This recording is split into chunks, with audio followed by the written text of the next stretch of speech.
नमस्कार दोस्तों, आज हम मिलने जा रहे हैं अपने साथी शिक्षक से जो कि केंद्रीय विद्यालय संगठन में पीजीटी फिजिक्स के पद पर कार्यरत हैं, जिनको न केवल केंद्रीय विद्यालय संगठन में एक शिक्षण का लंबा अनुभव रहा है, बल्कि केंद्रीय विद्यालय संगठन से बाहर भी उनको एक लंबा अनुभव हो गया है शिक्षण का। और अपने इंटरव्यू में उन्होंने बहुत अच्छा स्कोर गेन किया था।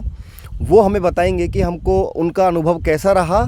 साथ में आपको इंटरव्यू देते समय किन बातों का ध्यान रखना है, किन बातों से डरना नहीं है, तो इन्हीं चीज़ों को हम आज की वीडियो में जानते हैं संजय सर के साथ में। संजय सर। धन्यवाद मनोज सर। सभी को नमस्कार। जैसा कि सर ने बताया, मेरा नाम संजय है और मैं केंद्रीय विद्यालय संगठन में पीजीटी फिजिक्स की पोस्ट पे कार्यरत हूँ। केंद्रीय विद्यालय में आने से पहले भी मैं टीचिंग सेक्टर में था। प्राइवेट स्कूल्स में पढ़ाता था। लगभग ये मान के चलिए कि केंद्रीय विद्यालय में आने से पहले सर लगभग 14 साल का एक्सपीरियंस रहा है मेरा। अच्छा सर, काफ़ी प्राइवेट स्कूल में 2005 में मैं ग्रेजुएट हो गया था और ग्रेजुएट होने के तुरंत बाद मैंने टीचिंग स्टार्ट कर दी थी। अच्छा। तो मेरी ग्रेजुएशन के बाद मैंने बीएड किया। बीएड के बाद मैंने मास्टर डिग्री की और उसके बाद फुल फ्लैश फिर मैं टीचिंग सेक्टर में आ गया था। आप ये मान के लो कि फुल फ्लैश में 2009 में टीचिंग सेक्टर में आ गया था जी। तो देखिए, अब मैं कुछ कैंडिडेट्स को यहाँ पे ये सलाह देना चाहूँगा कि मेरी बातें सुन के ये ना सोचें कि भाई इतना लंबा खासा अनुभव रखने वाले टीचर ही सिलेक्ट होते हैं। बिल्कुल बिल्कुल। मेरा जो बैच है, जब हमारा इंडक्शन प्रोग्राम हुआ, आपको पता है जैसे हमारा केवी का इंडक्शन प्रोग्राम होता है, तो हम बैच में जितने भी कैंडिडेट मिले थे तो उसमें शायद हम 3-4 ही कैंडिडेट ऐसे थे जिनके पास पहले से कोई टीचिंग अनुभव था। बाकी बिल्कुल फ्रेश ऐसे बच्चे भी थे जिनकी उम्र 23 साल हुई है, 24 साल हुई है, 25 साल के हैं, मास्टर डिग्री की है और तुरंत सेलेक्ट हो गए। मतलब ये बात इस पे डिपेंड करता है कि आप इंटरव्यू पैनल के सामने कितने कॉन्फिडेंस के साथ जा रहे हो, अपनी स्किल्स को वहाँ पे किस प्रकार से प्रस्तुत कर रहे हो उनके सामने, वो सारा मैटर करता है। संगठन से बाहर आपका टीचिंग एक्सपीरियंस, इसमें कोई दो राय नहीं है कि आपको फ़ायदा पहुंचाने वाला है, बट ये सोचने की ज़रूरत भी नहीं है कि मेरा संगठन से बाहर कोई टीचिंग एक्सपीरियंस नहीं है तो मुझे कोई दिक्कत होगी। हाँ, दिक्कत आपको प्रिपरेशन में थोड़ी सी हो सकती है, तो उसकी प्रिपरेशन कर लें। शायद हवा चल रही है, उसमें आवाज़ खर की आवाज़ आ रही होगी। हवा चल रही है हमारे यहाँ थोड़ी सी, तो आपको थोड़ा सा अगर साउंड में डिस्टर्बेंस रहा हो तो थोड़ा मैनेज कर लेना उसको। तो सर, इंटरव्यू के बारे में जाएं तो देखिए, मैं तो फ्रेंकली मेरा बताता हूं कि मेरे दिमाग में इंटरव्यू का कोई स्ट्रेस नहीं था और उसका पीछे रीज़न यही है क्योंकि लगभग 13-14 साल से मैं टीचिंग सेक्टर में था, तो मुझे सब पता था कि क्या करना है, कैसे करना है, क्या नहीं करना। तो इंटरव्यू की मेरी तो कोई प्रिपरेशन नहीं थी, ना मैंने ये सोचा था कि मैं कैसे अंदर जाऊँगा, कैसे बात करूँगा। उसका रीज़न ये हो सकता है कि जो इतने रेपुटेड इंस्टीट्यूट्स में मैंने काम किया है, तो वहाँ जो इंटरव्यू दिया है तो हो सकता है मेरे अंदर उसका प्रभाव रहा हो। तो क्योंकि जब आदमी को सफलता मिलती है ना, तो उस सफलता में उसके एक दिन की मेहनत नहीं होती है। हालांकि उस खुद इंसान को भी नहीं पता होता कि ये काम हो कैसे रहा है, उसके काम होते चले जाते हैं।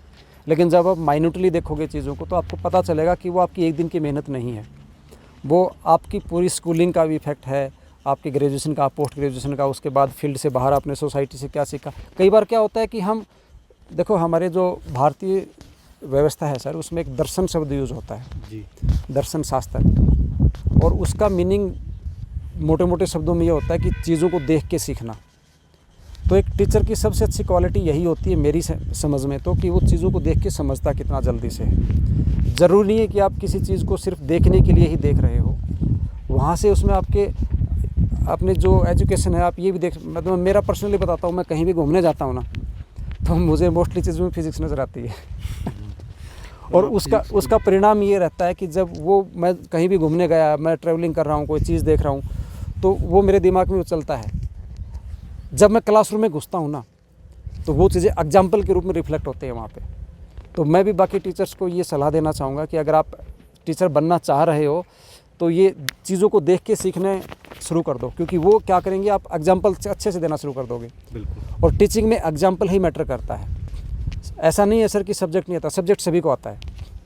जिसने मास्टर डिग्री कर ली सब अपने सब्जेक्ट के मास्टर होते हैं, लेकिन फिर भी आपने देखा होगा कि कुछ लोग ऐसे होते हैं कि सब्जेक्ट नॉलेज कम है, उसके बावजूद अच्छा रिजल्ट लाते हैं, उनके उससे पढ़े हुए बच्चे अच्छे मार्क्स लेके आते हैं।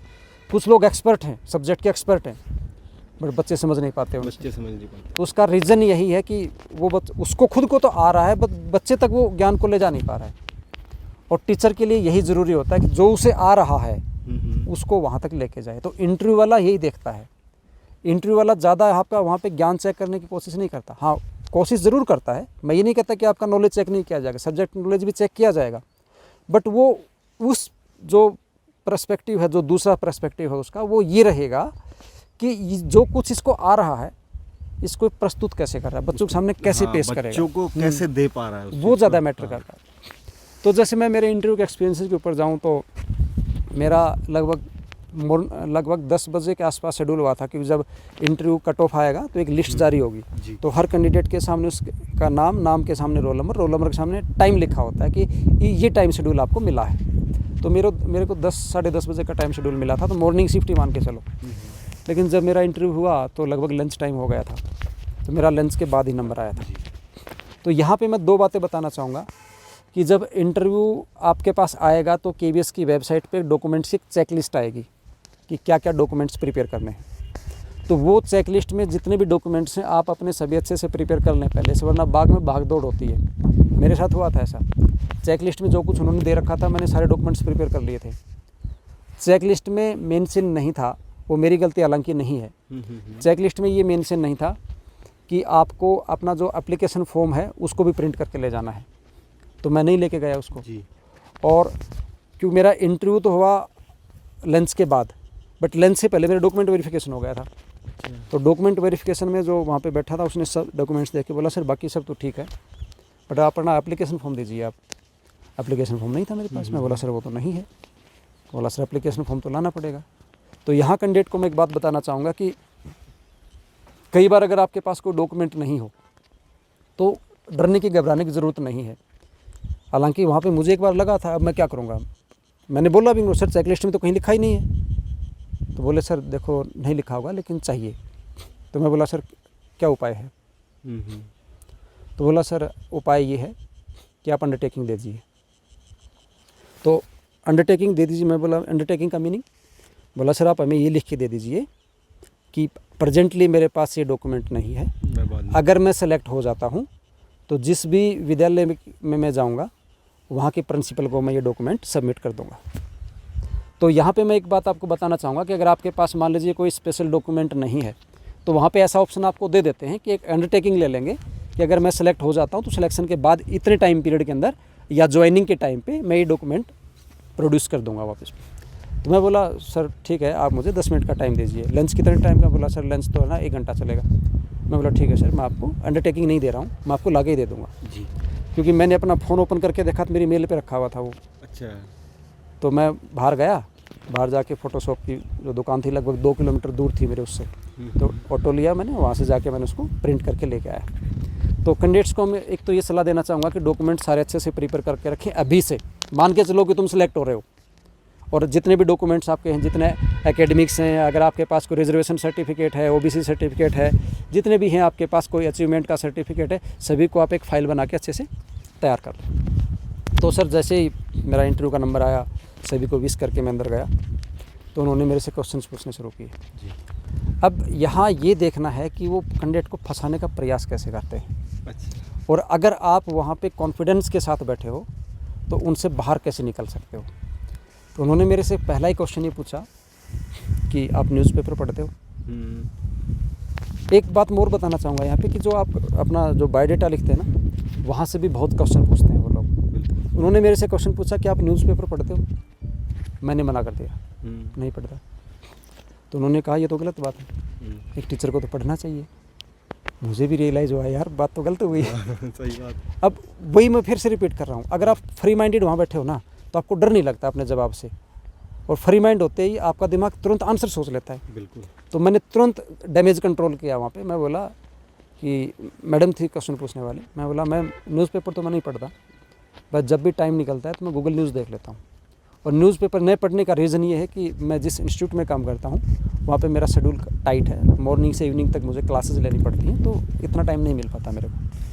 लेकिन हाँ अपडेट रखता हूँ मैं अपने आप को गूगल न्यूज़ से। बोली गुड।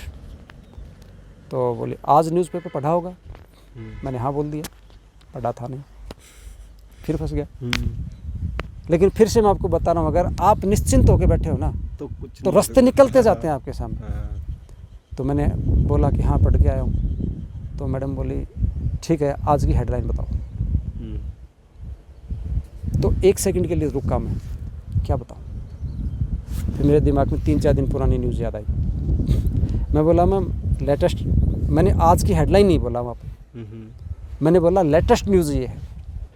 अच्छा, अगर मैं हेडलाइन बोलता तो हो सकता है मैम पढ़ के आई हूँ, तो कॉन्ट्राडिक्शन हो जाता ना बात में।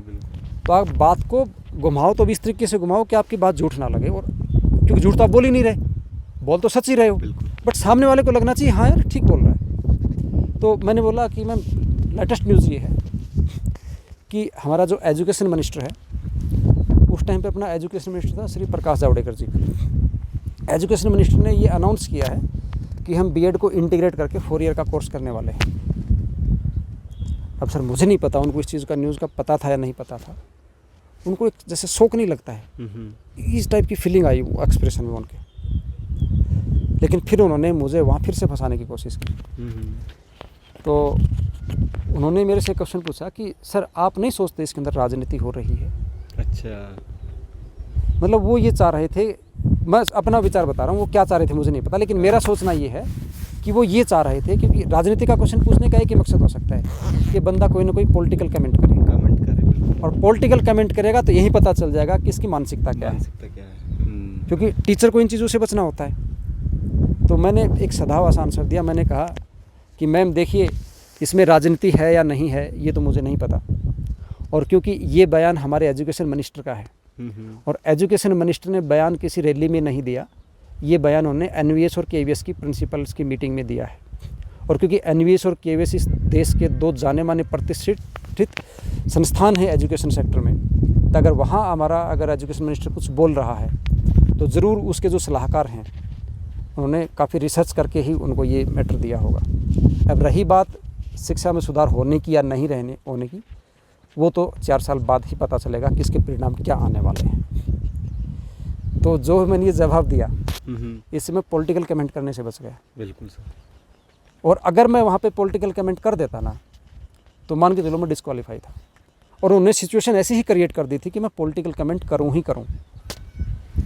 फिर इसके बाद ऐसे बढ़ता चला गया। फिर उन्होंने बोला कि आप एजुकेशन को किस नज़र से देखते हैं, मतलब कहने का मीनिंग है कि साइकोलॉजिकल चीज़ घुसा रहे थे मेरे अंदर। फिर उन्होंने एक क्वेश्चन मेरे से भी किया, एक टीचर वहाँ पे एक मैम और बैठी थी, उन्होंने कहा कि देखिए सर आप फिज़िक्स के टीचर हो, मेरा तो फिज़िक्स से कोई लेना देना नहीं है, मुझे तो याद भी नहीं है मैंने कभी साइंस पढ़ा था क्या, स्कूल लेवल तक कभी पढ़ा होगा, आपका सब्जेक्ट मेरी ज़िंदगी में क्या मैटर करता है? अच्छा। आप अपनी इम्पोर्टेंस यहाँ मेरे सामने कैसे प्रूव कर सकते हो? तो मैंने वो उस मैडम को कुछ एग्जांपल्स दिए, मैं ऐसे ऐसे ऐसे ऐसे ऐसे कुछ होता है। तो मैडम बोली हाँ ठीक है। ऐसे चलते फिर एक जो वो साइकोलॉजिस्ट मैडम थी, उन्होंने एक क्वेश्चन पूछा था कि आज के टाइम में टीचर के सामने क्या चैलेंज है और उनसे कैसे निपटा जा सकता है। तो उसका भी मैंने एक लंबा चौड़ा आंसर दिया। यहाँ पे काफ़ी जो कैंडिडेट हैं वो इस बात को लेके चिंतित रहते हैं कि इंटरव्यू हिंदी का होता है या इंग्लिश का। तो वो इस बात पे डिपेंड है कि आप पहले तो देखो, मोस्टली ऐसा क्वेश्चन नॉर्थ इंडिया वाले पूछते हैं, क्योंकि सिंपल सी बात, हिंदी बेल्ट से आते हैं तो इंग्लिश में इतने ज़्यादा अपने आप को फ्लुएंट नहीं होते और कंफर्टेबल भी फील नहीं करते। तो मेरा ये मानना है एक पार्लियामेंट्री रूल भी है कि जिस भाषा में आपसे क्वेश्चन पूछा जाए आप उसी भाषा में आंसर दीजिए। अगर हिंदी वाला, अगर कोई आपसे हिंदी में क्वेश्चन पूछता है तो हिंदी में जवाब दे दीजिए, इंग्लिश में पूछता है तो इंग्लिश में। मैंने तो ऐसा ही किया था। मेरे इंटरव्यू पैनल में मेरा जो सब्जेक्ट एक्सपर्ट था वो मेरे से इंग्लिश में बात कर रहा था। साइकोलॉजी की जो मैम थी वो मेरे से इंग्लिश में बात कर रही थी, 2 मैम और थी वो मेरे से हिंदी में बात कर रही थी। तो जो जैसा क्वेश्चन मेरे सामने आ रहा था मैं वैसा ही जवाब उसका दे रहा था। तो ये कुछ मिला जुला सा अनुभव था। कुछ सब्जेक्ट के क्वेश्चंस थे और फिर लगभग मेरे को तो 3 या 4 मिनट का टाइम दिया था हमने बोर्ड के लिए, टीचिंग के लिए मतलब जो डेमो क्लास होता था। डेमो के लिए यहाँ भी बच्चे पूछते हैं कि डेमो का टॉपिक कैसे मिलेगा, हम खुद सेलेक्ट करेंगे या इंटरव्यू बोर्ड वाले देंगे। तो इसमें तो हम यही कहेंगे कि ये क्वेश्चन ही पूछना बंद कर दो। बिल्कुल। मेरी एक से बात भी हुई उसने ये बताया कि इंटरव्यू बोर्ड, पहले मैं मेरा बता देता हूँ क्या हुआ कि मेरे से उन्होंने कहा कि आप ये टॉपिक पढ़ा दीजिए, कोई चॉइस नहीं दी कि मुझे, तुरंत उन्होंने एक्सपर्ट ने अपनी तरफ से टॉपिक दिया, बोर्ड पे जाके टॉपिक पढ़ा दो। मैंने इसको पढ़ा दिया। तो टॉपिक को मैंने पूरा नहीं पढ़ाया, मैंने लगभग 1.5 मिनट तक उसको पढ़ाया होगा। उन्होंने वो तुरंत वो मेरे को ही बोला ठीक आ जाइए, मतलब पूरा टाइम नहीं दिया बोर्ड पे उसने मेरे को। तो वहाँ मेरे को लगा यार मैंने कोई गलती तो नहीं की, लेकिन क्योंकि उनका आदेश था तो मैं वापस आके बैठ गया। अब यहाँ जो कैंडिडेट ये क्वेश्चन पूछते हैं कि टॉपिक कैसे मिलेगा, उसका एक एग्जांपल बताता हूँ। एक कैंडिडेट से मेरी बात हुई इंटरव्यू में, वो बोला कि मेरे से ये पूछा गया फेवरेट चैप्टर बताओ आपके कौन से हैं। तो बोला सर मैंने 3-4 फेवरेट चैप्टर्स के नाम बता दिए। तो इंटरव्यू वाला बोला इनको छोड़ के कुछ भी पढ़ा दो। तो मैं फिर से कैंडिडेट्स को ये बात बोल रहा हूँ, अगर आप लोग किसी से ये बात पूछ रहे हो कि क्या प्रिपेयर करें, क्या पूछेगा, तो हम इसके बारे में कुछ नहीं कहेंगे, क्योंकि इंटरव्यू बोर्ड वाला क्या चाहता है किसी को कुछ नहीं पता जी। अब इसी का एग्जाम्पल ले लो, उसने 3-4 चैप्टर्स का नाम लिया, बोला इन 4 चैप्टर में मेरे से कुछ भी पूछ लो, कुछ भी पढ़ा दूंगा। वो बोले इन 4 को छोड़ के तुम कुछ भी पढ़ा दो। फंस गया वो, नहीं सिलेक्ट हुआ, नहीं सिलेक्ट हुआ। और अगर उन 4 में से पूछ लेते तो कॉन्फिडेंट था वो, क्या पता सेलेक्ट हो जाता।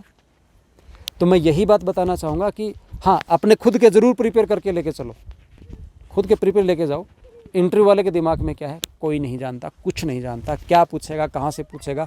बस खुद की संतुष्टि के लिए आप जितना याद कर सकते हो, जितना समझ उतना कर लो, ताकि तुम्हें कॉन्फिडेंस रहे। जितना ज़्यादा याद करोगे उतना ज़्यादा कॉन्फिडेंस आएगा कि पूछेगा तो मैं जवाब दे ही दूँगा। और वो आगे आपका लक है कि वो आपसे पूछ ले ठीक है बताओ क्या पढ़ाओगे, और जो आपने बताया उसने उसी में से पूछ लिया, या आप पे ही छोड़ दे कि ठीक है जो मर्जी वो पढ़ा दो। तो ऐसा कुछ मिला जुला सिनेरियो हो सकता है इस मामले में। ठीक है सर, बहुत बहुत धन्यवाद, आपने जो है अपने अनुभव शेयर किए।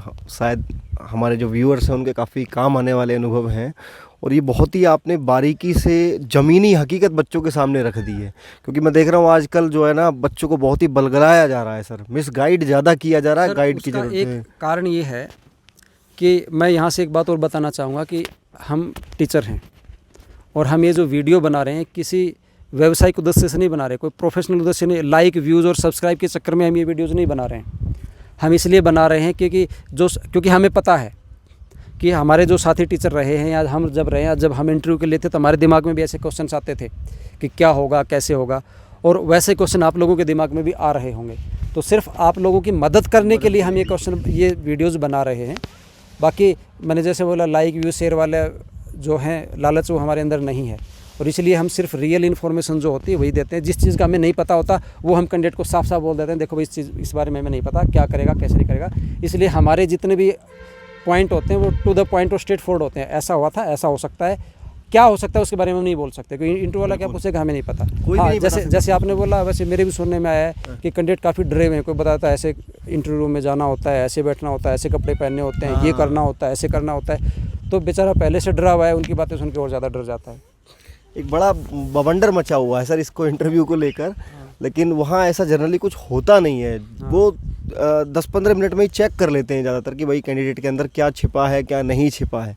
तो हम तो आप लोगों को यही सलाह देंगे कि जो आपका सब्जेक्ट कंसर्न है उस पर आप पकड़ कीजिए अच्छे से।